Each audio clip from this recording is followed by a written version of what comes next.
y'all. Welcome back to the Reading Stack. I'm your host, Hunter, and tonight I just wanted to share a little bit with y'all about the 2022 reading challenge that I've undertaken for myself. The challenge I've given myself this year is to read 53 books, so that's kind of a metric, a quantity that's came out of my past year's reading, a little bit more of a stretch for me, but one I felt would be attainable if I read probably 36 books, paper copies, and about 12 or so audio books, and about 5 to 7 ebooks this year. So that's been a goal from past years where I'm like, I just want to go stretch it a little bit more, as I didn't really have a goal last year, just a goal to consume more.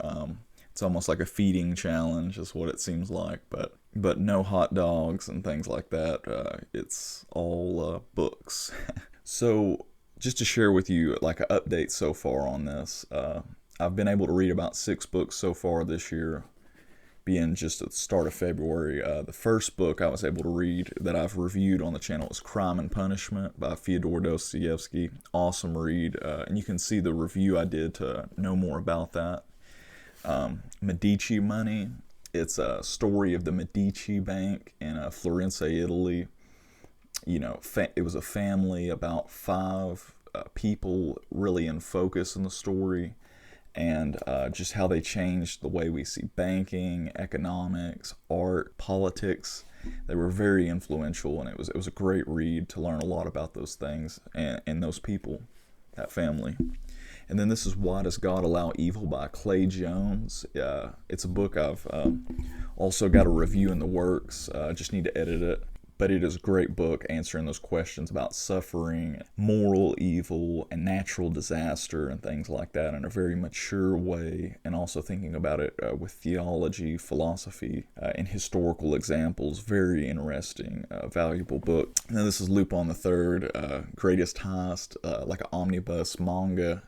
So I don't know if that really counts as a read, but I really enjoyed it. Just the capers, a lot of the silliness of it, but great for me to see where one of my favorite, anime series, where it came from, because I never had been exposed to the manga and where it came from, actually. So that was very good.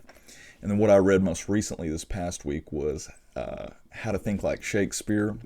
And that was a very good book, mostly more about education, I felt, than Shakespeare, but kind of the education and the makeup of Shakespeare that could in turn benefit us if we heeded some of those examples and things we miss in our modern day education setting. So that was very interesting. And then the audio book I've been able to finish so far was Three Wise Men by Bo Wise, and that was a story of him being the sole survivor out of his brothers, both that were killed in Afghanistan, and he was a veteran as well, but made it through it, and just it was a powerful example, powerful stories of those brothers' lives and that family from my home state, Arkansas, and I greatly appreciated that story and the value I got out of it.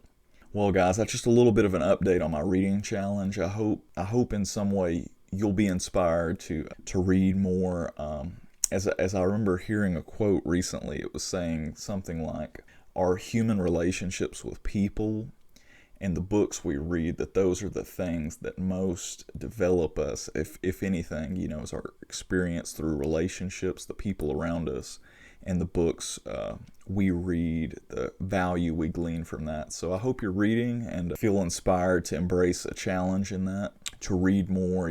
With me, I know I can only read a certain amount typically in a certain format, like audiobook or ebook. So I tried to find a combo of that to get the most value I could this year. So just wanted to share a little bit about that. I hope y'all have an awesome day, and thank y'all so much for watching. Keep reading.